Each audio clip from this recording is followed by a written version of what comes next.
आज से ब्रजवासियों ने कहा कि भैया, हे नंद बाबा, हे भानु बाबा, आपके दोनों बालक जो हैं ये ब्रज की रक्षा करते हैं, इनका ब्याह करो। और तब ठाकुर जी का विवाह किशोरी जी से हुआ। कहाँ हुआ? भांडीर वन में हुआ। किसने कराया? ब्रह्मा जी ने कराया। गर्ग संहिता की कथा। तो एक नियम होता है कि ब्याह के बाद कुछ दिन घर में रहने के बाद फिर बहू महीना 1.5 महीना के लिए अपने पियर जाती है। तो किशोरी जी गई हैं बरसाने, और श्री ठाकुर जी की ये स्थिति है, इतने छटपटाते रहते हैं, मन ही नहीं लग रहा है बिना श्री जी को देखे। मधुमंगल तन सुखा मन सुखा धन सुखा। बोले लाला सही कह मैं? सब लोग बोले का? बोले ब्याह के बाद सब बदल जाए, तू बदल को। बोले क्यों?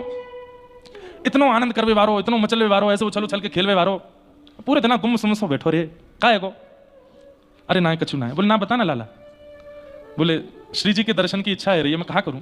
ये तो ब्याह है कि भी वियोग खत्म नहीं है रो है, 1.5 महीना को काय को चली गई अपने बरसाने।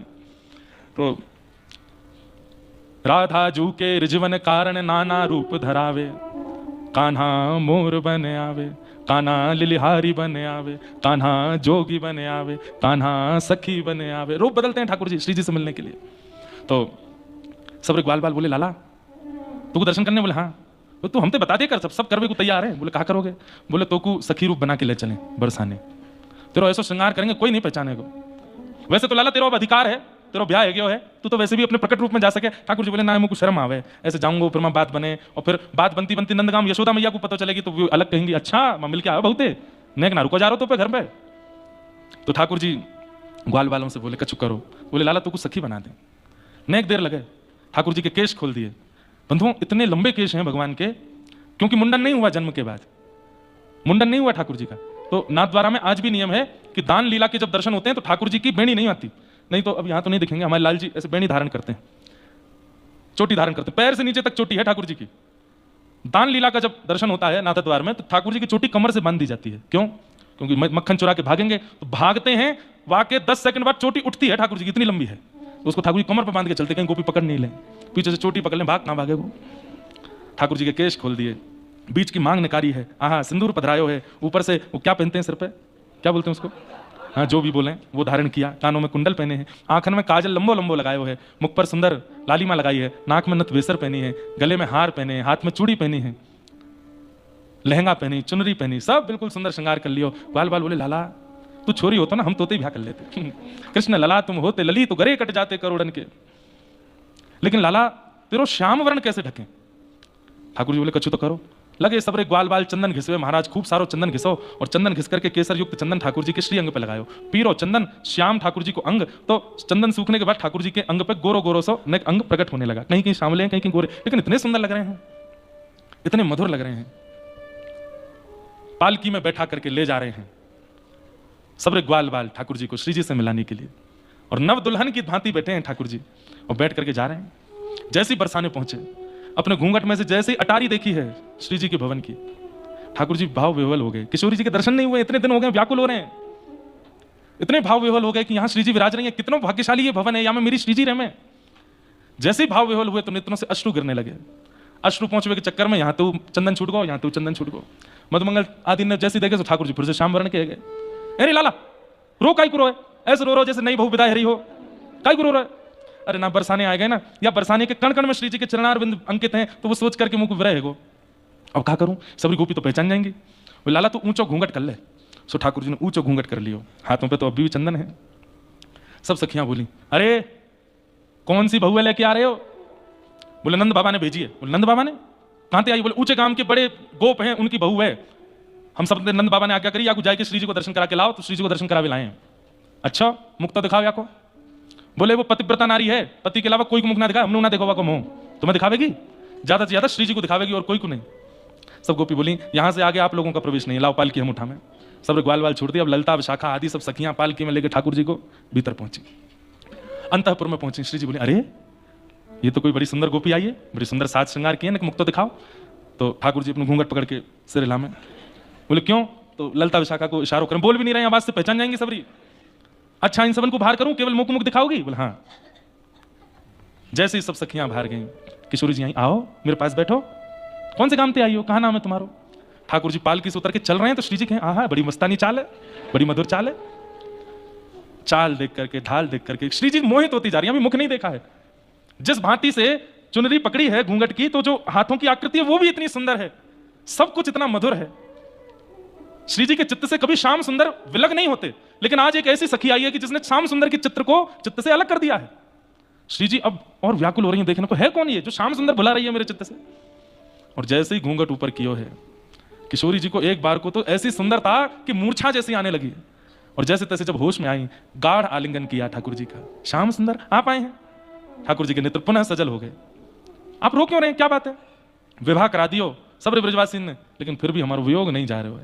हे श्यामाजू, आप चलो ना नंद भवन में, कैसे रहूंगा वहां, मुंह पे रहो नहीं जा रहे हो, और कितने दिन लगेंगे, और ये वियोग क्यों आवे मेरे जीवन में? ऐसा कोई उपाय बताओ कि आपको वियोग मेरे जीवन से कभी जावे नहीं। गोपियां ही नहीं रोती ठाकुर जी के विरह में, ठाकुर जी भी विरही होते हैं। श्री जी बोली, देखो आप अपनी प्राप्ति का कारण स्वयं नहीं बता सकते, आपके भक्त बताएंगे। ऐसे ही मैं अपनी प्राप्ति को कारण स्वयं कैसे बताऊं, वो तो ललिता बतावेगी। नहीं, उनको भीतर मत बुलाइए, मजाक बनाएंगी मेरा। ठाकुर जी बोले, बुलानी तो पड़ेंगी। श्री जी बुलवाई, ललिता विशाखा भीतर आई, और जैसे ही बगल में बैठे श्याम सुंदर गोपी भाव में श्यामा सखी बन के आए।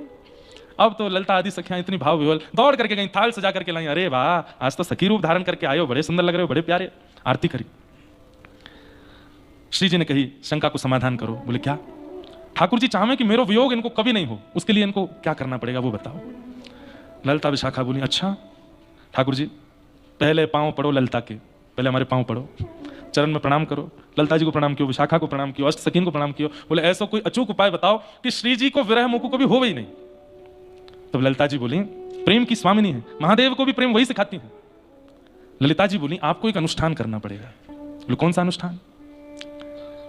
बोले वंशी देवी की आराधना करनी पड़ेगी। बोले कैसी आराधना? बोले नित्य अपने अधर पर धारण करो, अपनी कोमल उंगलियों से उनके छिद्रों को आच्छादित करो, अपनी नाक के मोती से उनके ऊपर छत्र चवर करो, और केवल किशोरी जी को स्मरण करके वंशी बजाओ। महीना 1.5 महीना तक आपको यही उपासना करनी पड़ेगी, यही आराधना करनी पड़ेगी। इसी आराधना के फल में आपको फिर वंशी देवी की कृपा से श्री जी को आह्लादनी स्वरूप प्रकट होकर के आशीष देगो, तब आपकी आराधना सफल होगी। तब ठाकुर जी ने वंशी देवी के अनुष्ठान किए हैं। एकांत में बैठ करके केवल और केवल वंशी पर राधा नाम ही गाते हैं ठाकुर जी, दिन रात केवल राधा राधा राधा राधा, और उसी भाव से वंशी बजाते हैं। ना गैयाओं के लिए आज वंशी बजी है, ना गोपियों के लिए, ना ग्वाल बालों के लिए, ना यशोदा मैया नंद, आप किसी के लिए वंशी नहीं बजाते हैं। वंशी केवल किशोरी जी, अनुष्ठान चल रहा है ठाकुर जी का। मास पर्यंत ठाकुर जी ने अनुष्ठान किया, राधा नाम में वंशी की ध्वनि जब की है, तब मास पूर्ण होने के बाद किशोरी जी प्रकट होंगी। और किशोरी जी ने कहा, श्याम सुंदर, आगे की लीला में आपको व्रज से भी जाना पड़ेगा, फिर मेरा वियोग कैसे सहोगे?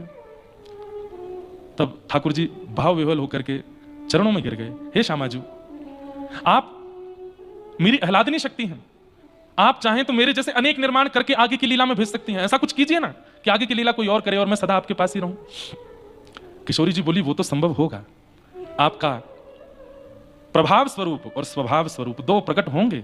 स्वभाव रूप से आप सदा यही निवास करोगे, प्रभाव रूप से मथुरा द्वारिका की लीला करोगे, लेकिन वह प्रभाव स्वरूप भी मेरे विरह में बहुत व्याकुल हो जाएगा। तब क्या करेंगे? तो बोले, एक ऐसी स्मृति हम प्रकट कर देते हैं जो स्मृति आपके चित्त का कभी त्याग नहीं करेगी, और उस स्मृति से मेरा वियोग सदा आपको आनंदित करता रहेगा। और वो स्मृति क्या होगी?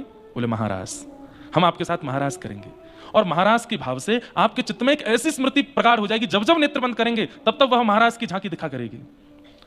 तो व्रज से आगे की लीला में भी जब आप जाएंगे, वो महाराज आपके चित्त में रहेगा, और आप आगे की लीला भी कर पाएंगे, और मेरे स्मरण में वियोग में जब जब याद आएगी तो उस महाराज का चिंतन करके शांत भी हो जाएंगे। कब करेंगे ये रास? बोले शरद पूर्णिमा पर। तब किशोरी जी ने ठाकुर जी को वरदान दिया है कि हम आपके संग महाराज करेंगे। तब ठाकुर जी को किशोरी जी ने आज्ञा की, जैसे मेरा विरह आपको होता है, आपका विरह भी अनेकों को है, आप भी उन सबको आमंत्रित करो, और महाराज में जो भी आपके विरही हैं सबको बुला करके सबके चित्त में ये महाराज की स्मृति स्थापित करो।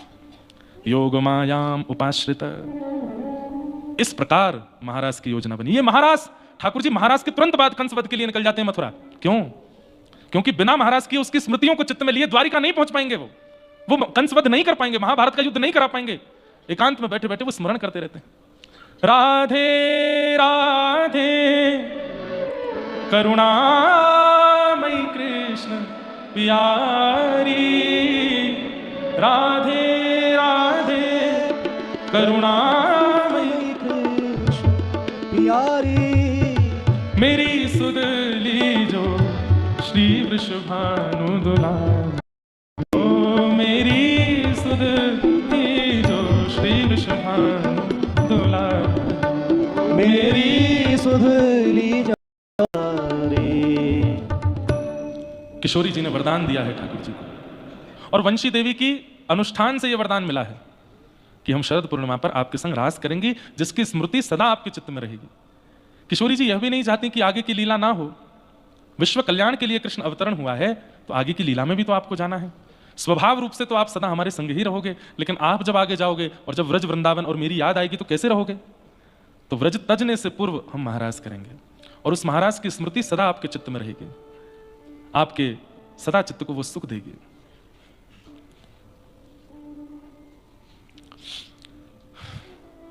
इसलिए महाराज हुआ। ठाकुर जी ने भी विचार किया कि जब मेरी स्थिति किशोरी जी के बगैर ऐसी हो जाएगी, तो मेरे बगैर गोपियों की, ब्रजवासियों की स्थिति कैसी होगी? इसलिए कृष्ण प्रेम में जिनके प्राण बसे हैं, उन सब गोपियों का चीरहरण किया ठाकुर जी ने। बंधुओं, भागवत को समझने के लिए बहुत समय देना पड़ेगा। कृष्ण लीला को समझने के लिए एक आध साल, 2 साल, 10 साल का क्रम नहीं है। रसिक जनों के संतों में बैठ बैठ करके घिसना पड़ेगा स्वयं को। रसिक जनों की झूठन खा खा करके, उनके प्रवचनामृत को सुन सुन करके, व्रज की बीथी गलियों में घूम घूम करके, तब जाकर के कृष्ण लीला थोड़ी समझ में आनी प्रारंभ होगी। सब गोपियां जाती हैं, कात्यायनी पूजन करती हैं और श्री ठाकुर जी को पति रूप में मांगती हैं। एक दिन ठाकुर जी ने गए और सब गोपियों का चीर हरण किया। चीर लेकर के चढ़ गए वृक्ष के ऊपर। सब गोपियां बोली, श्याम सुंदर ये क्या कर रहे हो आप? ठाकुर जी बोले, मैंने मना किया था ना कि जलाशय में नग्न स्नान नहीं करते। कोई मन चला व्यक्ति वस्त्र लेके चला गया तो तुम लोग मेरी बात नहीं मानती हो, इसलिए करके दिखाया। मेरी जगह कोई और ले जाएगा, क्या करोगे फिर? गोपियां बोली, आज के बाद नहीं करेंगे, हमारे वस्त्र दे दो ना। और ठाकुर जी ने वस्त्र दिए, गोपियां लेकर के चली गई। लेकिन इस पूरे प्रसंग को लोग समझ नहीं पाए। संशय हो गया ठाकुर जी की कृति पर, यह कैसे कर दिया ठाकुर जी ने? बंधुओं, जीवात्मा और परमात्मा, उनके बीच में कोई पर्दा होता नहीं, और होता है तो ठाकुर जी उसको हटा देते हैं। चाहे वो माया का पर्दा आवे, विषय का पर्दा आवे, वासना का पर्दा आवे, जो भी ठाकुर जी और जीवात्मा के बीच में आता है, ठाकुर जी को यदि वो जीवात्मा प्रिय लग गया तो बीच में जो बाधा होगी वो हटेगी। मूल कारण ये है, ठाकुर जी से कुछ छुपा है? सब कुछ ठाकुर जी। और कहीं आप कृष्ण को यदि एक बालक मानते हो, मानव मानते हो, तो जब ठाकुर जी ने चीरहरण किया, 6 वर्ष के थे।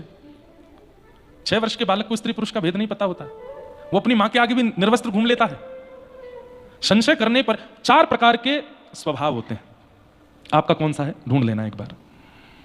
मानवों में 4 प्रकार के स्वभाव होते हैं। पहला स्वभाव विरोधी स्वभाव।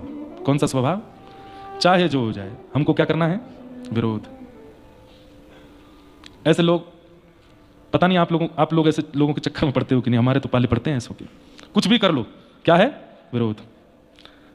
कथा सबने सुनी होगी, महादेव जा रहे थे पार्वती जी के साथ, दोनों बैठे थे नंदी पर। लोग बात क्या बोलने लगे, शर्म नहीं आती है? एक बेचारे जीव पर 2 भार चढ़ गए। महादेव बोले, पार्वती जी लोग बात बना रहे हैं, उतर जाओ। दोनों उतर के चलने लगे। लोग बोले, कैसे पागल लोग हैं, बैल बगल में हैं फिर भी पैदल चल रहे हैं, बैठ जाएं इस पर। पार्वती जी बोली, लोग तो अभी भी बात बना रहे हैं, एक काम करो मैं बैठ जाता हूं, तुम पैदल चलो। महादेव बैठ गए, पार्वती जी पैदल चल रही हैं। 2 से भले 1 चढ़ जाए। लोग बोले, देखो देखो क्या जमाना आया, पत्नी को तो बेचारी को ऐसे ही किया जाता है भारत राष्ट्र में। पति बैठ गया है, पत्नी पैदल चल रही है। पार्वती जी बोली, लोग बात बना रहे हैं, मैं उतर जाता हूं, तुम बैठ जाओ। पार्वती जी बैठ गई। लोग बोले, जोरू के गुलाम, खुद नीचे चल रहे हैं पत्नी के ऊपर। महादेव बोले, नीचे उतरो जरा। पार्वती जी उतरी तो नंदी को उठा के सिर पर धर लिया, चलने लगे। लोग बोले, राम राम राम, बताओ सवारी पर बैठ के चलना चाहिए, सवारी को सिर पर लेके चल रहे। महादेव बोले, कहां जाएं, मर जाएं? तो मानव का पहला स्वभाव विरोधी। ये स्वभाव जिसके अंदर आ जाता है, वो चाहे जो हो जाए वो विरोध ही करता है। कितना भी अच्छा करने का प्रयास कर लो आप, वो विरोध किए बिना मानेगा नहीं। इसलिए ये स्वभाव भगवत कृपा मानिएगा कि आवे ना, विरोधी स्वभाव। कई लोगों में ये आ जाता है। नाम जापक ठाकुर जी से प्रार्थना करें कि हम में कभी विरोधी स्वभाव ना आवे। हर बात का विरोध, अच्छा तो विरोध, बुरा तो विरोध, दिन तो विरोध, रात तो विरोध, सब में विरोध। और इन लोगों का व्यसन बन जाता है विरोध करना। ये स्वभाव व्यसन में आ जाता है विरोध करने वाले का, उसको चाहे मारपीट हो जाए उसके साथ तो भी विरोध नहीं छोड़ता, वो विरोध ही करता है। दूसरा स्वभाव होता है बोधि स्वभाव। बोधि स्वभाव व्यक्ति कैसा होता है? वो हर परिस्थिति से सीखता है, चाहे जो हो जाए। मुक्तिनाथ आए तो सीख करके आए। मुक्तिनाथ आने से पहले एक रात्रि नेपाल में या पोखरा में, जोमसो में कहीं रुको, अचानक से इतने एल्टीट्यूड पे जाओगे, सांस फूले, बोधि स्वभाव। ये तो एक सामान्य बात है, पर परिस्थिति के हर मोड़ से जो सीखे उसको बोधि कहते हैं। ये बहुत अच्छा है, ठाकुर जी को बहुत प्रिय लगता है बोधि स्वभाव वाला व्यक्ति, तो हर जगह सीखता है। यहां मैंने ये सीखा, यहां मैंने ये सीखा। श्री दत्त प्रभु 24 अवतार, 24 गुरु हैं उनके, सबसे सीख रहे हैं, सबसे सीख रहे हैं। अरे कबूतर से सीख रहे हैं, जिसको सब उपेक्षा करते हैं, उस वैश्या से सीख रहे हैं दत्तात्रेय भगवान। क्या सीखा? बोले मैंने पिंगला नाम की वैश्या से सीखा कि वो रोज श्रृंगार करके बैठती है और प्रतीक्षा करती है कि कोई प्रेमी मेरे से मिलने आएगा, लेकिन रात हो जाती है, कोई मिलने नहीं आता, तो विलक करके अपना श्रृंगार उतार के बैठ जाती है। लेकिन एक दिन उसके मन में आता है कि मैं संसार के लिए इतना श्रृंगार करती हूँ, एक बार श्याम सुंदर के लिए करके देखूं। और जब वो श्याम सुंदर के लिए श्रृंगार करती है, वही एक परम साधिका बन जाती है, परम भक्त बन जाती है। मैंने उसको गुरु बना लिया। छोटे बालक से मैंने सीखा, कबूतर से मैंने सीखा, मधुमक्खी से मैंने सीखा, सबसे सीख रहे हैं। इसको कहते हैं बोधि स्वभाव, जो सबसे सीखता है। विरोधी स्वभाव, बोधि स्वभाव, और तीसरा होता है निरोधी स्वभाव। ये निरोधी कैसा होता है? सब पर कंट्रोल करने वाला। घर में, परिवार में, मित्र में एक व्यक्ति तो ऐसा होता है जिसका निरोधी स्वभाव, सबको रोकता ही रहता है। नहीं नहीं नहीं, ये मत करो, ऐसा हो जाए, नहीं नहीं, ये मत करो, ऐसा हो जाए, ये नहीं, ये तो करना ही नहीं। निरोधी स्वभाव, सब पर कंट्रोल करने वाला। ऐसे मत चलो, ऐसे चलो, ये मत पहनो, ये पहनो, ये मत खाओ, ये खाओ, अभी मत सो, यहां सो, इससे बात मत करो, उससे करो। ऐसा व्यक्ति भी अपना और अपने संग वालों का जीवन बर्बाद कर देता है। बहुत ज्यादा कंट्रोल करने वाला, निरोधी स्वभाव। और चौथा और अंतिम स्वभाव होता है सुबोधि स्वभाव। विरोधी, बोधि, निरोधी और सुबोधि। सुबोधि का मतलब क्या है? कोई भी क्रिया करने से पहले 2 बार सोचता है, उसके अच्छे और बुरे का चिंतन करता है। सुबोधि। इन 4 स्वभावों में 2 स्वभाव संसारी हैं, विरोधी और निरोधी, और 2 स्वभाव ठाकुर जी को अति प्रिय हैं। कौन कौन से? बोधि और सुबोधि। सुबोधि कौन? जो कोई भी क्रिया करने से पहले 2 चीजें सोचता है, अच्छा और बुरा। ठंड हो रही है, मौसम ठंडा है, मैं अगर यहां कुछ ठंडा पीऊंगा तो क्या होगा? 2 बातें सोच रहा है। बोले अगर मैं इसको पीऊंगा तो मेरे मन को तो अच्छा लगेगा, जीव को तो अच्छा लगेगा, पेट को तो अच्छा लगेगा, लेकिन फिर दूसरी बात सोचता है, स्वास्थ्य बिगड़ सकता है। स्वास्थ्य बिगड़ने के बाद क्या होगा? बोले मुझे यहां से वापस जाना पड़ेगा, मैं 7 दिन नहीं रुक पाऊंगा, मुझे 2 दिन में ही लौटना पड़ेगा। फिर उसके बाद जो प्रक्रिया करता है, ये अर्जुन का स्वरूप है, वो 2 बात सोचता है। इसलिए श्री कृष्ण उसको ज्ञान देते हैं। तो 4 स्वभाव होते हैं, बोधि नहीं, विरोधी, बोधि, निरोधी और सुबोधि। इनमें से 2 स्वभाव ठाकुर जी को प्रिय हैं, बोधि और सुबोधि। ये 2 स्वभाव चित्त में लाओ, क्योंकि निरोधी और विरोधी यदि बन गए, ये स्वभाव ऐसा है, मरते दम तक नहीं छोड़ेंगे आपको। ये कंट्रोल करने का जिनके अंदर स्वभाव स्वरूप आ जाता है ना, अंतिम श्वास तक ऐसे ही रहते हैं वो। और विरोध का स्वभाव जिनका आ जाता है, वो भी अंतिम श्वास तक ऐसे ही रहते हैं। ठाकुर जी का विरोध हो गया, चीरहरण किया भगवान कृष्ण ने, गोपियों का चीरहरण किया भगवान कृष्ण ने। तो फिर भगवान शब्द का प्रयोग मत करो, कृष्ण शब्द का प्रयोग करो। और अगर आप भगवान शब्द का प्रयोग नहीं करते, कृष्ण शब्द का प्रयोग करते हो, तो चीरहरण के समय ठाकुर जी 5.5 वर्ष के हैं, 6 वर्ष के। कल हम लोग चर्चा कर रहे थे कि कृष्ण स्वरूप को कोई कैरेक्टर प्ले नहीं कर सकता। अगर आज का फिल्म जगत चाहे कि हम कृष्ण लीला दिखावें, वो दिखा देंगे, लेकिन कृष्ण चित्त का स्पर्श नहीं कर पाएंगे, क्योंकि वो मानव बन ही नहीं पाएगा जो कृष्ण है।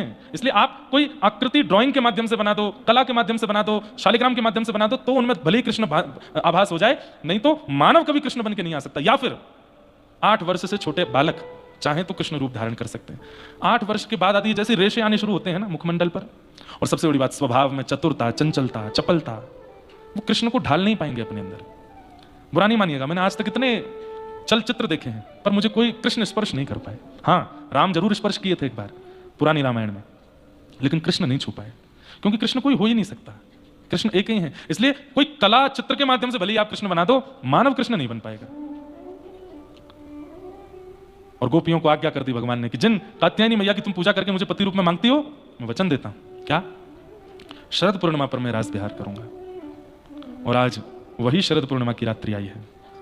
भगवान पिता रात्रि शरदो तुल्य मल्लिका विक्षरंतुम मनश्चक्रे योग मायामुपाश्रिता।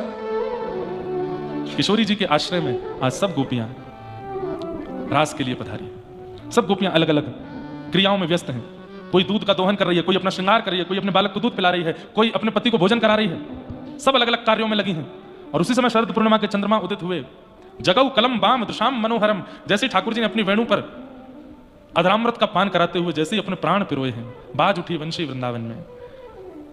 बंधुओं, आज की वंशी किसी को नहीं सुनाई दे रही, केवल उनको सुनाई दे रही है जो अधिकारी हैं कृष्ण से मिलने के, जो प्रतीक्षा कर रहे हैं युगों युगों से उस प्रियतम की प्राप्ति के लिए। वो जो भी ब्रजमंडल में आए हैं, उन सबको वह वंशी सुनाई दे रही है। और जैसे ही वो वंशी कान में आती है, आज उस वंशी में ध्वनि नहीं है, आज उस वंशी में शब्द है। और वो शब्द क्या कहता है? चल गोपी, कृष्ण तेरी प्रतीक्षा कर रहे हैं, जल्दी चल, देर मत करे। और उसी समय गोपियां अपने सारे काम छोड़ करके दौड़ती हैं कृष्ण मिलन से। शुक्राचार्य जी वर्णन करते हैं, स्थिति संभालने के लिए भी नहीं रुकाई है गोपियां कि हम कोई कार्य कर रही हैं उसको संभाल के तो जाए ना, जैसे ही ध्वनि आई तुरंत दौड़ती है, मानो जैसे कब से तैयार बैठी थी जाने को। तत्परता से सीरा बना रही है कोई गोपी, उसमें चीनी डाल रही है, उसमें इलायची डाल रही है, बढ़िया केसर डाल रही है, बड़े मग्न होकर के बना रही है, लग ही नहीं रहा है कि कहीं और जाने की तैयारी में है। और अचानक से वेणु ध्वनि आती है तो उसका अचानक से रूप बदल जाता है, वहीं सीरा छोड़ करके दौड़ती है। घर वाले देखते रह जाते हैं, हुआ क्या? कोई गोपी अंजलोचने अपनी आंख में काजल लगा रही थी, जैसी वेणु की ध्वनि आई एक आंख में ही काजल लगा है, दूसरी आंख में लगाई नहीं, दौड़ी है कृष्ण मिलन के लिए। बीच मार्ग में किसी गोपी ने कहा, अरे तेरी एक आंख बड़ी एक आंख छोटी सी लग रही है, दूसरी आंख में तो लगा की नहीं आई, जल्दी जा, विचित्र लगेगी। अब दूसरी आंख में जब लगाने के लिए गई है तो हाथ कांप रहे हैं, श्रृंगार में तत्परता नहीं आ पा रही है क्योंकि ठाकुर जी बुला रहे हैं। एक बात स्पष्ट है, व्यक्ति जब ठाकुर जी के आमंत्रण में होगा ना तो अपनी किसी भी व्यवस्था को सुधार नहीं पाएगा, केवल भगवत सेवा ही उससे बढ़िया हो सकती है, बाकी वो किसी और व्यवस्था में उचित नहीं रह पाएगा, नहीं कर पा रही अपना श्रृंगार। आज तक कभी ऐसा नहीं हुआ था कि काजल ना लगा हो, लेकिन आज नहीं लग पा रहा है, क्यों? व्याकुलता हो रही है, तन मन चित्त सब व्याकुल हो रहा है ठाकुर जी से मिलने के लिए। तभी संपूर्ण काजल हाथ में लेकर के पूरे मुंह पे लगा लेती है, बोले एक जगह लगाऊंगी तो अच्छे बुरे का भान होगा, पूरा ही काजल युक्त होगा तो अच्छे बुरे का कोई भान नहीं। दौड़ पड़ी, गोपियां हंसने लगी, अरे तू खा बन के आई है, ऐसी कारी कारी बन के आई है, अरे आज पहली बार कृष्ण ने बुलाया, कम से कम श्रृंगार तो मधुर करके आ। शुक्राचार्य जी कहते हैं वो गोपी कह रही है, श्याम सुंदर यदि रूप देखते तो सबसे पहले पूतना को स्वीकार करते, नहीं किया उसको स्वीकार, इसका मतलब रूप उनको प्रिय नहीं है। रूप जैसा भी हो, केश जैसे भी हो, वस्त्र जैसे भी हो, जन्म जैसा भी हो, जाति जैसी भी हो, कृष्ण को इन सबसे कोई फर्क नहीं पड़ता। आपका चित्त कैसा है? कौन दिखाता है इन सब भावों को कि गोपियां कैसे जा रही हैं? एक गोपी स्नान कर रही थी और जैसी वेणु की ध्वनि आई अस्त व्यस्त वस्त्रों में दौड़ पड़ी है। एक गोपी जैसे दौड़ने लगी, पति ने रोक लिया, कहां जा रही हो? बोले आज आत्मा के पति बुला रहे हैं, उनके पास जा रही हैं। पति ने बंद करके दरवाजा लगा दिया बाहर से, भाग के तो दिखा। तुरंत ध्यान समाधि में बैठ गई और बोली, तुम्हें ये शरीर प्रिय है ना, रख लो इसे अपने पास, मैं आत्मा से उनके पास चली जाऊंगी। और तुरंत प्राण त्याग दिए वहीं पर, और प्राण त्याग करके गोपी पहुंची है रास में। ये एक दो दिन या एक दो वर्ष की प्रतीक्षा तो नहीं हो सकती, ये युगों की प्रतीक्षा है गोपियों की, ये युगों की प्रतीक्षा है। असंख्य गोपियां खड़ी हैं श्याम सुंदर के सन्मुख, किसी के केश बिखरे हैं, किसी का रूप बिगड़ा है, किसी के वस्त्र अस्त व्यस्त हैं।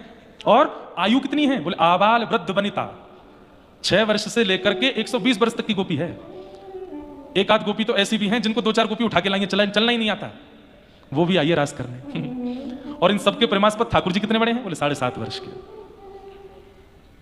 ये कैसा प्रेम हो सकता है कि 6 वर्ष की बालिका के चित्त में भी वही प्रीति है, और 120 वर्ष माने यशोदा की सास की उम्र की गोपी भी आई है ठाकुर जी से रास करने, उसके चित्त में भी वही प्रेम है। ये सामान्य काम लीला नहीं हो सकती, ये सामान्य संसार का प्रेम मिलन नहीं हो सकता। हमारे यहाँ आयु देखी जाती है, रूप देखा जाता है, स्वरूप देखा जाता है, त्वचा देखी जाती है, व्यवहार स्वभाव देखा जाता है। यहां कुछ नहीं देखा जा रहा है, केवल चित्त की प्रीति देखी जा रही है। गोपियां सब सामने खड़ी हैं, ठाकुर जी वेणु बजा रहे मधुर, और थोड़ी देर में जैसे ही वेणुनाद विश्राम हुआ, नेत्र खोल करके देखा, असंख्य गोपियों को देख करके ठाकुर जी वेणु अपने कमर में रखते हैं और ठाड़े होकर के बोले, स्वागतम वो महाभाग। अरे जो मत्स्य थी उनको याद आ गए मत्स्य रूप, जो पूर्व में कच्छपी थी उनको याद आ गए कच्छप, जो पूर्व में सिंहनी थी उनको याद आ गए नृसिंह, जो पूर्व में संत थे उनको याद आ गए राम। अपनी युगों की प्रतीक्षा सबको याद आ गई, सब भूल गई कि हम कौन से गोप की कन्या हैं या कौन से घर में रहती हैं, सबको अपने पूर्व की प्रतीक्षा याद आ गई और सबके नेत्र सजल हो गए। अरे ये तो इतने वर्षों की प्रतीक्षा के बाद हमें आज मिले हैं। और सबसे बड़ी बात, एक भी गोपी को ऐसा नहीं लग रहा है कि यहां लाखों आई हैं, सबको लग रहा है मैं अकेली आई हूं, सबको लग रहा है कि मैं अकेली आई हूं। किसी को नहीं पता मेरे बगल में कौन खड़ी है, पीछे कौन है, इधर कौन है, आगे कौन, सबको लग रहा है मैं अकेली हूं और ये मेरे लिए खड़े हैं।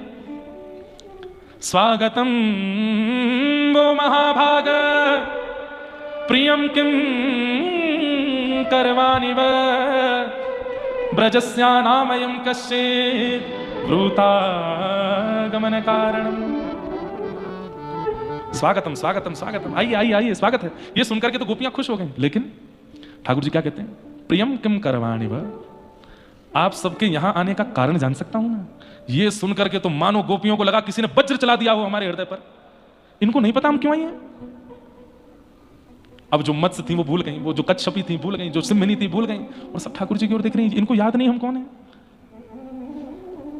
प्रियम किम करवाणि व व्रजस्यानामयं कश्चित् ब्रूतागमन कारणम, आप सबके आने का कारण जान सकता हूं मैं इतनी रात को? अच्छा चंद्रमा देखने आई हो, देखो देख लिया, चलो जाओ वापस जाओ, अपने अपने घर को जाओ। गोपियां खड़ी हैं सामने, थोड़ी देर और देखें क्या बोलते हैं।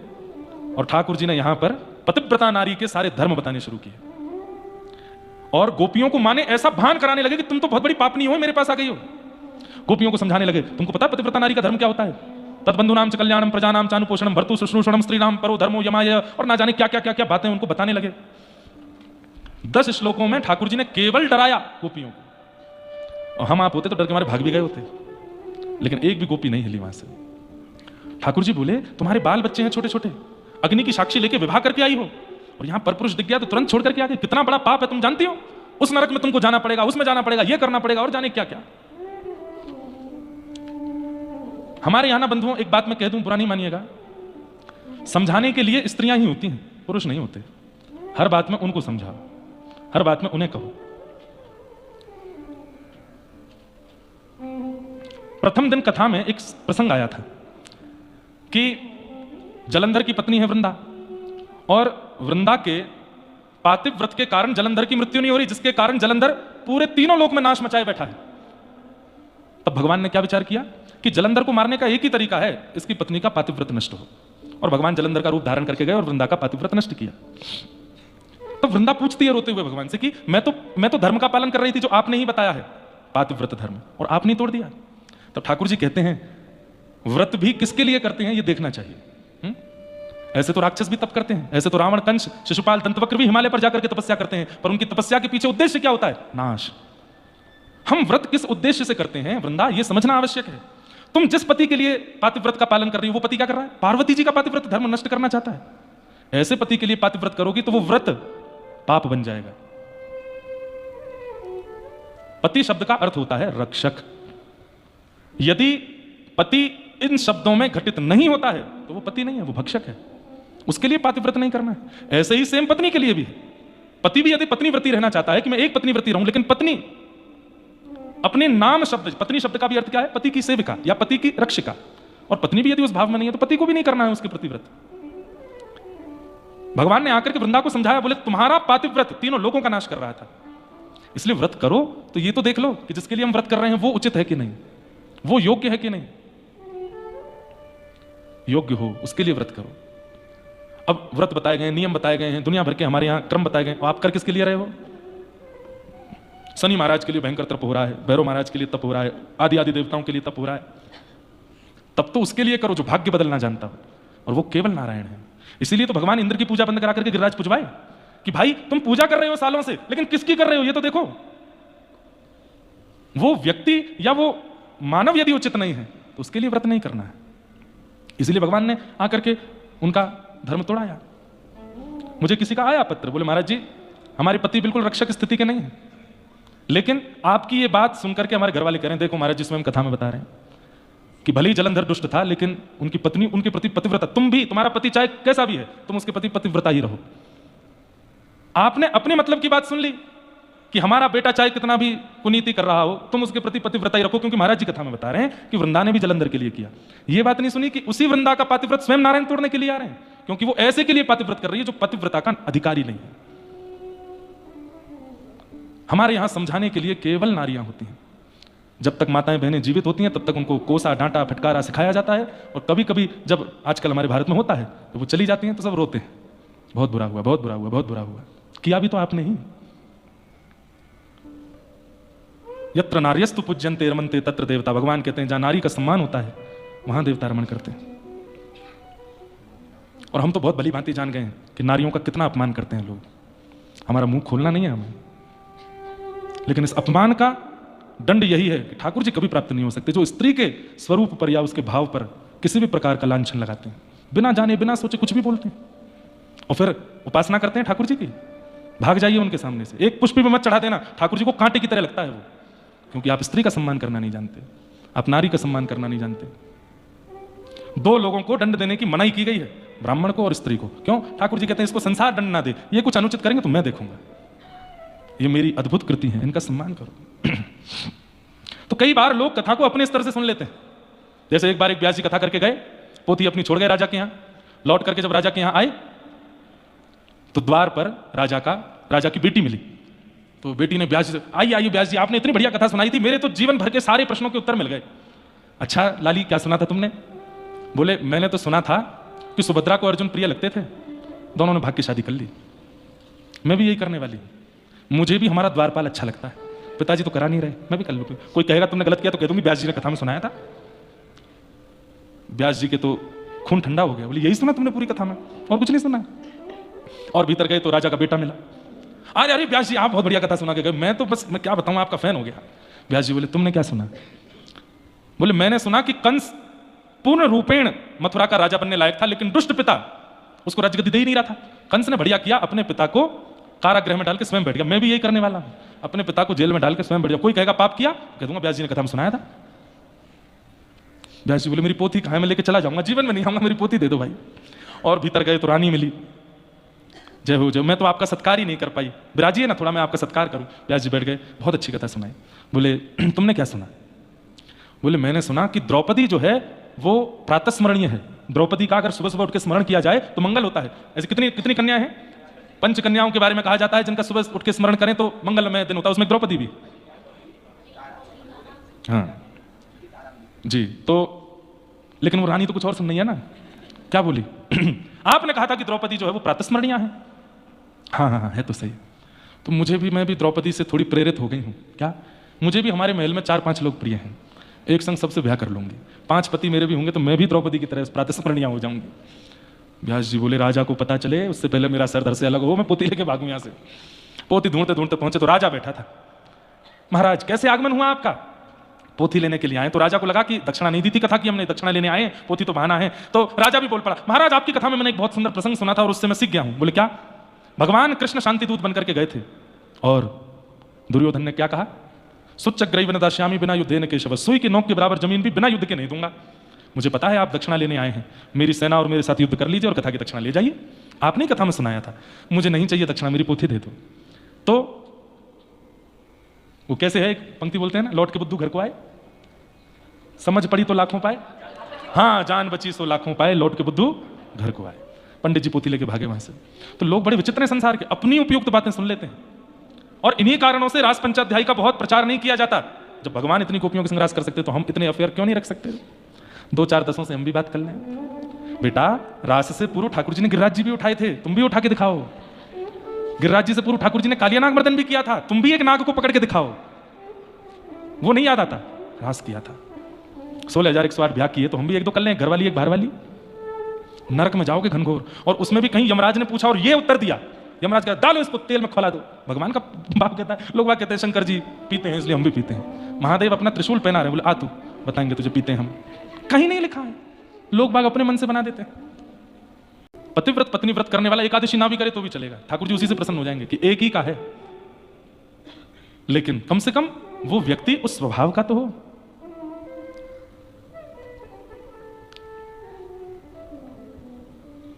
भगवान ने पातिव्रत धर्म बताया। अंत में जब भगवान शांत हो गए, बोल के गोपियां बोली आपका हो गया? बोले जी। अब हम बोलें? बोले बोलो। मैवं विभोर्हति भवान गदितुम निशंसम। इसको भागवत में ना सप्त प्रकट गीत है और सप्त अप्रकट गीत है। मैं सप्त प्रकट गीतों पे तो एक बार कथा कोविड में कर चुका हूं। रुद्र गीत, वेणु गीत, गोपी गीत, भ्रमर गीत, युगल गीत, ऐल गीत और भिक्षुक गीत, ये सप्त प्रकट गीत हैं भागवत के। इन पर कथा एक बार हम कर चुके हैं। भागवत में सप्त अप्रकट गीत भी हैं जो प्रकट नहीं है। उनमें से एक गीत ये है, इसको कहते हैं प्रणय गीत। ये गोपियां गा रही हैं। क्या कह रही हैं? जब भगवान ने कहा पतिव्रता नारियों के धर्म ये होते हैं, तुम सब पाप कर रही हो मेरे पास आकर के, तो ठाकुर जी को गोपियां उत्तर देती हुई कहती हैं कि मैवं विभोर्हति भवान गदितुम निशंसम संत्यज्य सर्व विषया स्तव पादमूलम भक्ता भजस्व दुर्वग्रहमान् त्यजास्मान् देवो यथादि पुरुषो भजते मुमुक्षु। हे नाथ, भात और भक्त इन दोनों की एक ही राशि है, इसलिए दोनों की बनने की प्रक्रिया बिल्कुल एक जैसी। कितनी अच्छी उपमा देती हैं गोपियां भक्तों के लिए। बोले जैसे भात बनता है वैसे ही भक्त बनता है। भात कैसे बनता है? बोले पहले धान से उसको धन कुटा में डाला जाता है, उसको खूब जोर जोर से कूटा जाता है, तब उसके छिलके निकल जाते हैं, छिलके से बाहर निकाल के उसको खौलते हुए पानी में डाला जाता है, तेज अग्नि में उसको उबाला जाता है। जब सारा पानी निकल जाता है और भात अंदर तक गल जाता है, तब बनाने वाला भात को हाथ में लेके मीड़ के देखता है, जरा भी कच्चा रह जाता है तो उसको फिर पकाता है, और जब वो पूर्ण तरह नरम हो जाता है तब भोक्ता को परोस दिया जाता है, और भोक्ता दाल लगा करके क्षण भर में खत्म कर देता है। ऐसे ही भक्त बनता है। बहुत कष्ट सहने पड़ते हैं उसको, परिवार के अपवाद, पति के अपवाद, पत्नी के अपवाद, बालकों की रोक टोक, समाज संसार की सब बातें, तब जाकर के वो भक्त बनता है और आपके सन्मुख आता है। और आप क्या करते हैं? एक भोक्ता की तरह, जैसे भोक्ता जल्दी जल्दी दाल चावल खा लेता है, ऐसे आप भक्त के भी बिल्कुल विचार नहीं करते वो कितना कष्ट सह करके आपके पास आया, और सीधा उसको समझाने लग जाते हैं कि पतिव्रता नारी का धर्म क्या होता है, ये क्या होता है, वो क्या होता है। आप ही कहते हैं सब छोड़ करके मेरे पास आओ, एक विषय भी यदि चित्त में रहेगा तो मेरी प्राप्ति नहीं होगी, प्रेम गली अति सांकरी तामे दो ना समाए। और आज जब हम सब छोड़ करके आ गए तो हमसे कह रहे हो कि वापस लौट जाओ। तो फिर क्यों कहा था आपने कि सब छोड़ो मेरी शरण में आओ, सर्वधर्मान परित्यज्य माम एकम शरणम व्रज? क्यों कहते हो आप ऐसी बातें कि सब छोड़ के मेरी शरण में आओ, और जब कोई छोड़ के आता है तो फिर क्यों उसको वापस वही सब दिखाते हो? गोपियां उत्तर नहीं दे रही हैं, फटकार रही हैं ठाकुर जी को, और गोपियां फिर एक उत्तर देती हैं, क्या? बोले नाथ, हमने कोई गलत काम नहीं किया, हमारा पातिव्रत धर्म टूटा नहीं है, बल्कि पातिव्रत धर्म का आज फल मिला है। क्यों? विश्वपति के सामने हम खड़ी हैं। आप कोई नंद जी के लाला हो, आप कोई यशोदा के लाला हो, हम सब जानती हैं आप कौन हो। बोले कौन हूं मैं?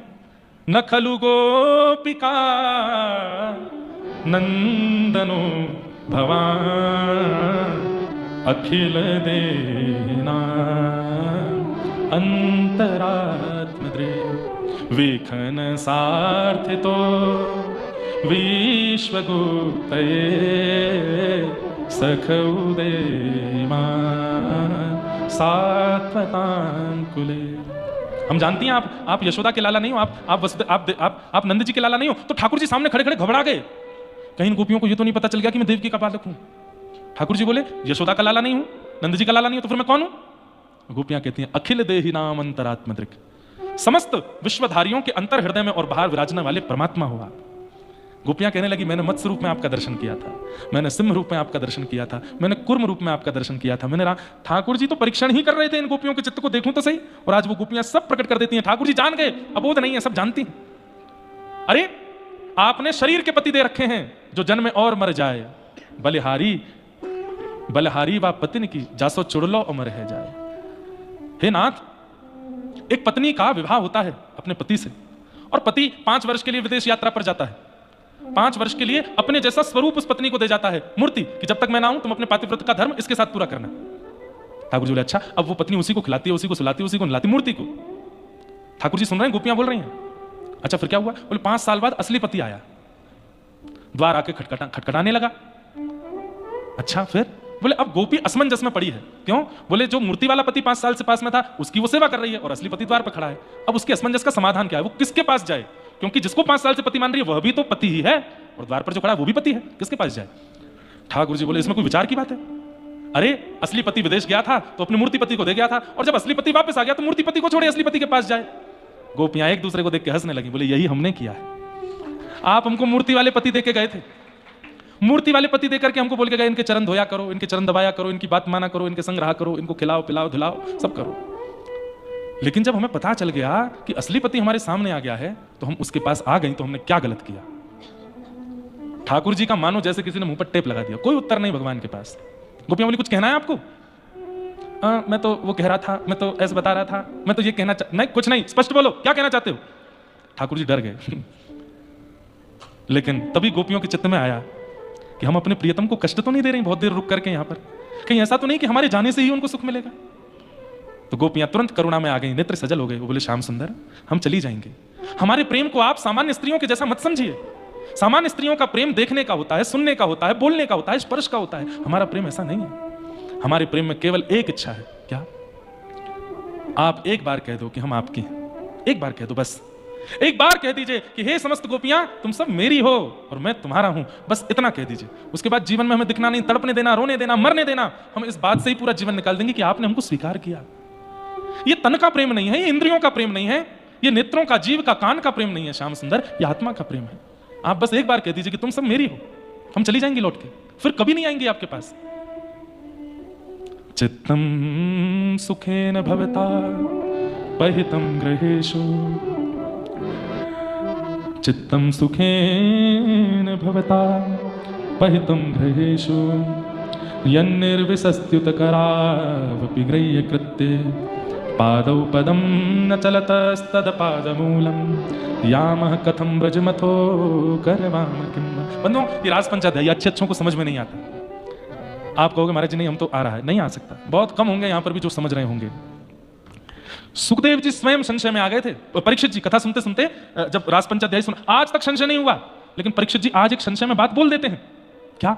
भगवान रुकिए रुकिए रुकिए, मेरे मन में एक संशय है, उसको दूर करो। तो सुखदेव जी बोले, अभी तक तो परीक्षित को कोई संशय नहीं हुआ था, 5 दिन से कथा सुना रहा हूं, आज संशय हो गया। क्या संशय है? तब कहते हैं कि कृष्णम विदुः परम कांताम न तु ब्रह्म तया मुने गुण प्रवाहो परमस्तासाम गुणाधियाम कथम। हे नाथ, कृष्ण परमात्मा है। बोला हाँ, और ये गोपियां कहीं ना कहीं उनके प्रति काम भाव रखती हैं, मुझे ऐसा लगता है। ये कहीं भगवान के प्रति अपराध तो नहीं है? बहुत ध्यान से सुनिए बंधुओं सब लोग।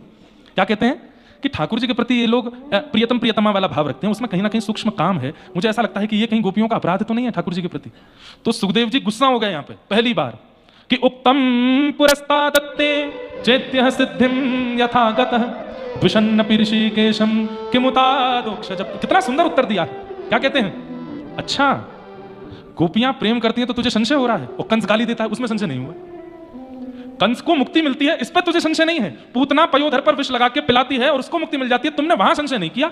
शिशुपाल दंतवक्र भगवान को 100 गालियां रोज देते हैं, मृत्यु के बाद मुक्ति मिल जाती है, मुक्ति मतलब भगवान मिल जाते हैं, उस पर तुझे संशय नहीं हुआ। और आज गोपियां ठाकुर जी से प्रेम कर रही हैं तो तुझे संशय हो रहा है।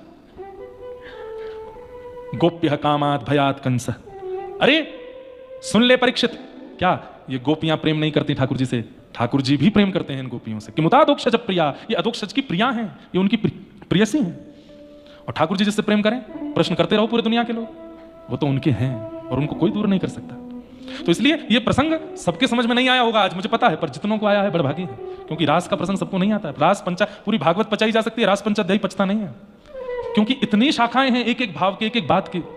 कितना व्याख्या करें, क्योंकि एक व्याख्या में एक और प्रश्न प्रकट हो जाता है, अच्छा ऐसा तो फिर ऐसा क्यों। इसलिए तर्क कुतर्क वितर्क जिनके भी चित्त में होगा उनको रास समझ में नहीं आ सकता, प्रेमियों को ही आ सकता है। पर पता नहीं मैंने आज क्यों बोला है, यहां रात भर गोपेश्वर दिखे हैं इसीलिए बोला है, गोपियां। और मैंने कहा ना मुक्ति रहती है ना, यहाँ पे सबको मुक्ति देती है, तो उन्होंने थोड़ी जिज्ञासा की है कि जा रहे हैं आप तो थोड़ी सी मुक्ति पर भी कृपा कर दीजिए, मुक्ति को किशोरी जी का कुछ रस दे दीजिए। इसलिए नाथ और मुक्ति दोनों को प्रसन्न करने के लिए थोड़ा श्री जी का भाव आज कहा। गोपियां कहती हैं हम जा रहे हैं, हम जा रहे हैं, हमारी एक वस्तु आपके पास है वो वापस करो। ठाकुर बोले क्या है मेरे पास? बोले चित्त, हमारा मन है आपके पास, वो वापस कर दो। क्यों? बोले हम घर में काम करती हैं, मन आप में लगा रहता है, नहाने जाती है मन आप में लगा रहता है, श्रृंगार करती है मन आप में लगा रहता है, बच्चों को दूध पिलाती है मन आप में लगा रहता है, पति के पास बैठती है मन आप में लगा रहता है। वो मन जो आपके पास है वो वापस करो हमको, ताकि हम उनमें मन लगा सकें। नहीं तो पादौ पदम न चलतस्तद पादमूलात्, हमारे हम पैर रखते कहीं है, जाते कहीं है, करती कुछ है, होता कुछ है, दे दो वापस। ठाकुर जी बोले ये तो नहीं हो सकता। तो बोले नहीं हो सकता ना, तो हमें स्वीकार करो। दो ही तरीके हैं आपके पास, या तो हमको स्वीकार करो या हमारा मन वापस करो। ठाकुर जी बोले मन तो वापस नहीं कर सकता, तो बोले फिर हमें स्वीकार करो। और ठाकुर जी प्रसन्न होकर के खड़े हो गए, बोले मैं तो आप सबका परीक्षण कर रहा था, मैं आप सबके चित्त को देख रहा था कि कैसा है, कैसा लगा? बोले कि पूर्ण योग्य है मेरे, अब आओ मैं रास करूंगा।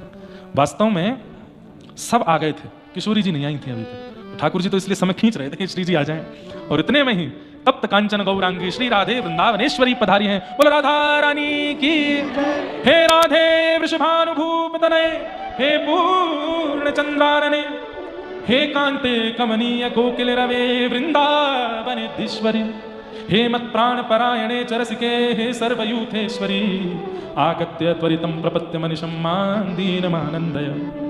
ओ बन नाचे नटनी को वाली, नंद को किशोर, बन नाचे नटनी को वाली। ये हमारे ब्रज का रास का पद तो मूल यही है, जो हम लोग गाते हैं राधा नाचे, वो तो सब आपके लिए है। पर श्री जी सुंदर घुंघराले केश हैं ठाकुर जी के, आज अद्भुत श्रृंगार करके आए हैं, अपना रास में पधारे हैं। कामदेव सामने आकर के खड़ा हो गया। भगवान बोले तुम क्यों आए?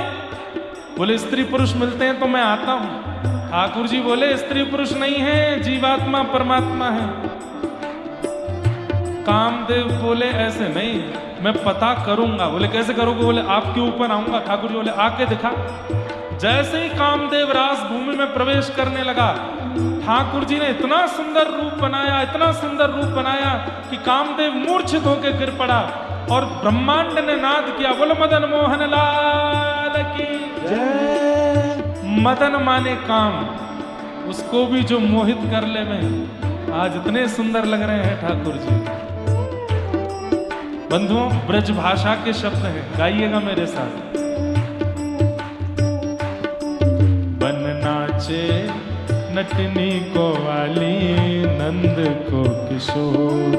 बन नाचे नटनी को वाली, नंद को किशोर। ओ राधे जगत नचायो तेरी बहु की मरोड़। राधे जगत नचायो तेरी भों की मरोड़। ओ राधे जगत नचायो तेरी बहु की मरोड़। राधे जगत नचायो तेरी भों की मरोड़। ओ बन नाचे नटनी को वाली, नंद को किशोर। बन नाचे नटनी को वाली, नंद को किशोर। हाँ, बन नाचे नटनी को वाली, राधा चित चोर।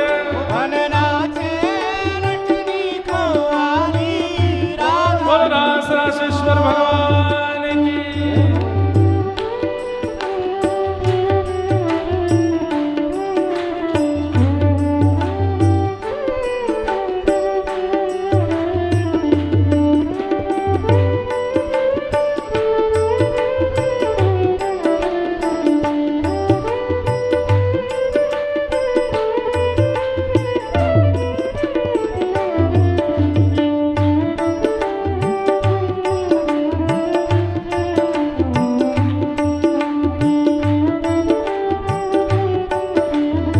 आज ऐसा लग रहा है कि मुक्तिनाथ में आज किशोरी जी पधारी है और शंख चक्र गदा पद्म कांप रहे हैं ऊपर चारों भुजा। क्यों? चार भुजा श्री जी के आगे नहीं रह सकते। वहां तो दो भुजा श्री जी की, दो भुजा ठाकुर जी की, ऐसे चतुर्भुज होंगे। ऐसा नृत्य करते हैं प्रिया प्रियतम की दो भुजा श्री जी की कब ठाकुर जी में मिलित हो जाती हैं और दोनों प्रिया प्रियतम चतुर्भुज हो जाते हैं। तो आज श्री जी पधारी हैं और चतुर्भुज नारायण आज तप वप छोड़ करके इस मधुर हिमालय की कंदराओं में गंदगी के तट पर नृत्य कर रहे हैं। बन नाचे नटनी को वाली, नंद को किशोर। आहा, किशोरी जी ठाकुर जी के रूप को देख के क्या कह रही हैं? नंद के किशोर तो पे डारू तृण तोड़ प्यारे, नंद के किशोर तो पे डारू तृण तोड़। नंद के किशोर तो पे डारू तृण तोड़ प्यारे, नंद के किशोर। इतने प्यारे लग रहे हो कि तृण तोड़ दूं, कहीं मेरी नजर ना लग जाए आपको, कहीं मेरी नजर किसी को ना लगे, इसलिए तृण तोड़ा जाता है। किशोरी जी कह रही हैं, ओ नंद के किशोर तो पे डारू तृण तोड़ प्यारे, नंद के किशोर तो पे डारू तृण तोड़। सुन मुरली की घोर मेरे मन नाच मोर। सुन मुरली की घोर मेरे मन नाचे मोर। हाँ, सुन मुरली की घोर मेरे मन नाच मोर। सुन मुरली की घोर मेरे मन नाचे मोर। हे नट नाचे नटनी को वाली, नंद को किशोर।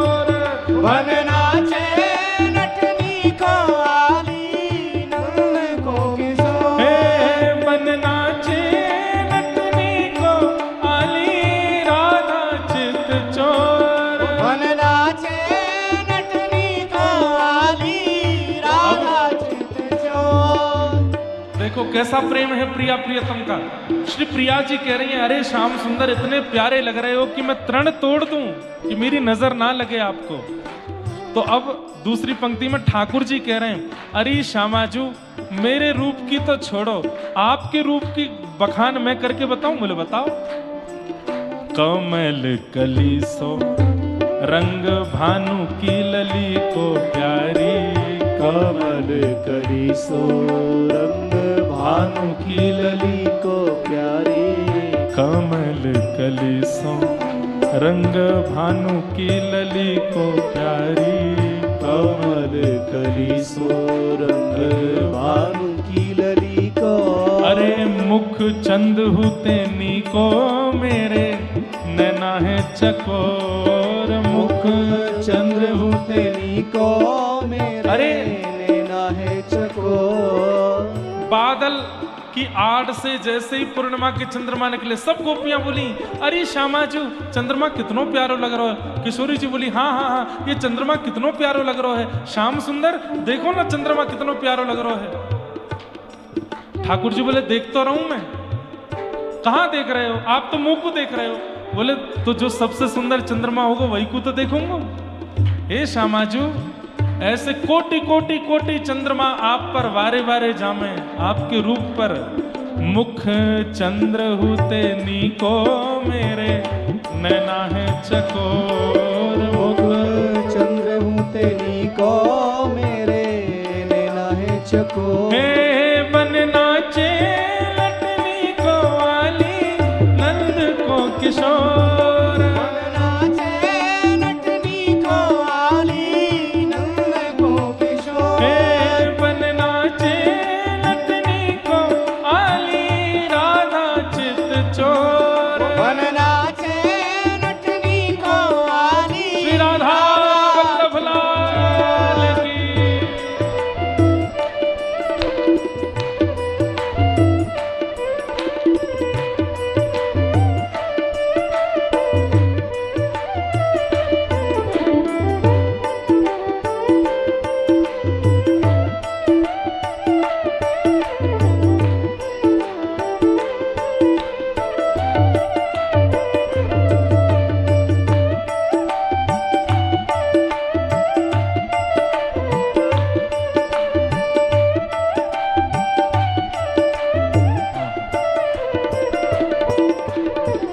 किशोरी जी अपलक नेत्रों से ठाकुर जी को देख रहे हैं। और जब आप किसी को अपलक नेत्रों से देखते हैं, बिना पलक झपकाए, तो नेत्रों में आंसू आ जाते हैं। ठाकुर जी बोले, हे श्यामाजू ये आंसू क्यों आ रहे हैं आंखन में, और आप बिना पलक झपकाए मुंह को काई को देख रही हो? तब किशोरी जी के आपको भरोसा नहीं है ना, कब भाग जाओ। इसलिए नैनन बसाए मूंद राखूंगी छुपाए प्यारे, नैनन बसाए मूंद राखूंगी छुपाए प्यारे, नैनन बसाए मूंद राखूंगी छुपाए प्यारे, नैनन बसाए मूंद राखूंगी छुपाए। अरे कहीं भाग ना जाए मेरी मुंदरी को चोर, कहीं भाग न जाए मेरी मुंदरी को चोर। अरे कहीं भाग न जाए मेरे चित्त को ये चोर, कहीं भाग न जाए मेरे चित्त को ये चोर।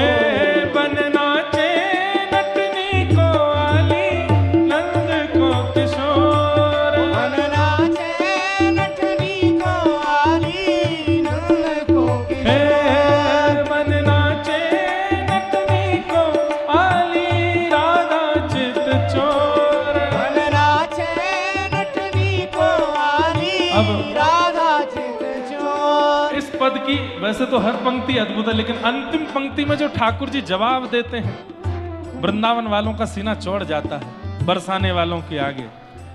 किशोरी जी कह रही हैं, नैनन बसाए मूंद राखूंगी छुपाए प्यारे, कहीं भाग ना जाए मेरे मुदरी को चोर। आपका कोई भरोसा नहीं, कभी भी भाग जाते हो, इसलिए नेत्रों में बसा रही हूं आपको देख करके।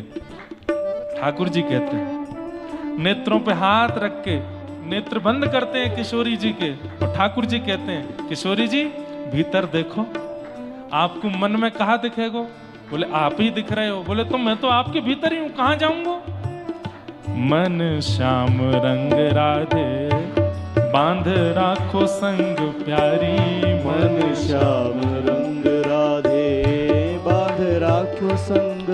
ओ मन श्याम रंग राधे बांध राखो संग प्यारी, मन श्याम रंग राधे बांध राखो संग। अरे कहाँ जाएगी पतंग तेरे हाथ में है डोर, कहाँ जाएगी पतंग तेरे हाथ में है डोर। ओ कहाँ जाएगी पतंग तेरे हाथ में है डोर, कहाँ जाएगी पतंग अरे तेरे हाथ में है डोर। कितना अच्छा उत्तर दिया। ठाकुर जी कह रहे मैं पतंग हूं, मेरी डोर तो श्री जी के हाथ में है। अरे पतंग आकाश में ऊंची उठती जाए, ऊंची उठती जाए, ऐसी मैं उठता ही जा रहा हूं, उठता ही जा रहा हूं। बीच बीच में छोटी मोटी पतंग आवे, उनको उद्धार भी पतंग पकड़ भी वारो ही करे। चाहे मैं पूतना वध कर रहा हूं, कालिया नाग मर्दन कर रहा हूं, कंस वध करूंगा, भक्तन को उद्धार करूंगा, मैं तो पतंग हूं। पर मोह से जितने इनके उद्धार रह रहे हैं वो करवा श्री जी ही नहीं है। आप कैसे कह सको कि मैं कहीं और चलो जाऊंगा? कहाँ जाएगी पतंग तेरे हाथ में है डोर, कहाँ जाएगी पतंग तेरे हाथ में है डोर। बनना चे नटनी को वाली नंद को किशोर, बनना चे नटनी को वाली नंद को किशोर। बनना चे नटनी को वाली नंद को किशोर, बनना चे नटनी को वाली नंद को किशोर। राधे जगत नचायो तेरी बहू की मरो, राधे जगत नचायो तेरी भों की मरो। राधे जगत नचायो तेरी बहू की मरो, राधे जगत नचायो तेरी भों की मरो। बनना चे नटनी को वाली नंद को किशोर, बनना चे नटनी को वाली नंद को किशोर। राधिका गौरी राधिका भोरी, राधिका गोरी राधिका भोरी। हे राधिका गौरी राधिका भोरी, राधिका गोरी राधिका भोरी।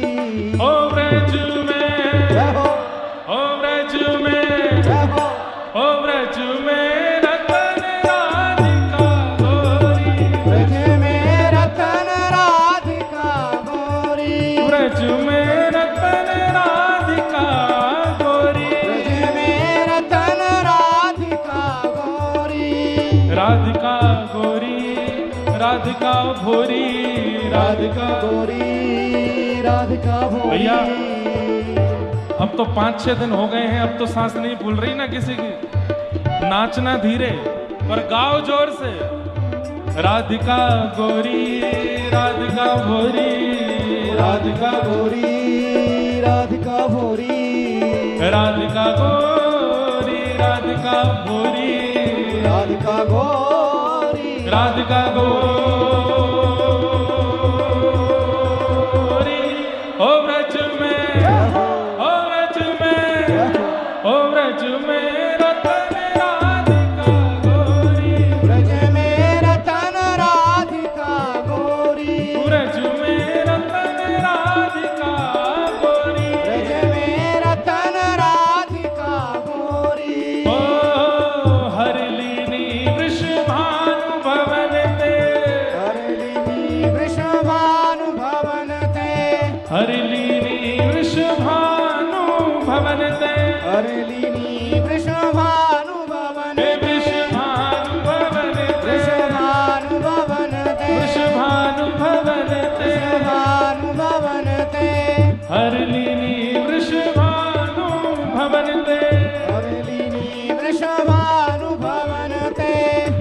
सुवन करी चोरी, नंद सुवन करी चोरी, ओ नंद सुवन करी चोरी, नंद सुवन करी चोरी। हो व्रज में नक और जोड़ते, हो व्रज में, हो व्रज में, हो व्रज में रतन राधिका गोरी, ब्रज में रतन राधिका गोरी, हे व्रज में रतन राधिका गोरी, ओ ब्रज में रतन राधिका गोरी।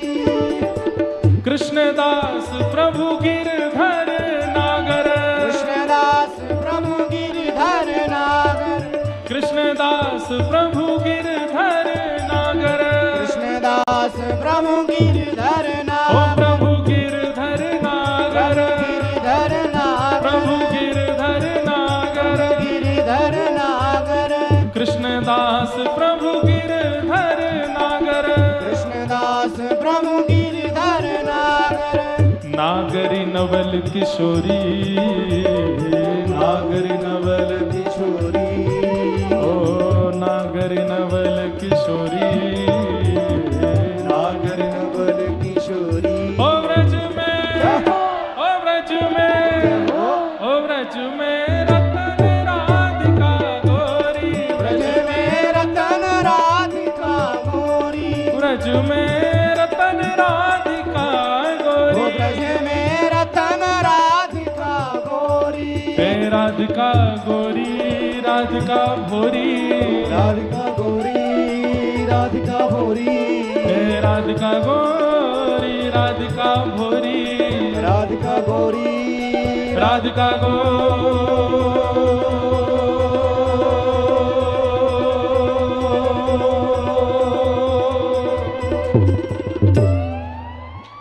सांस अभी ठीक नहीं हुई है आप लोगों की, जोर से सांस भरो। गो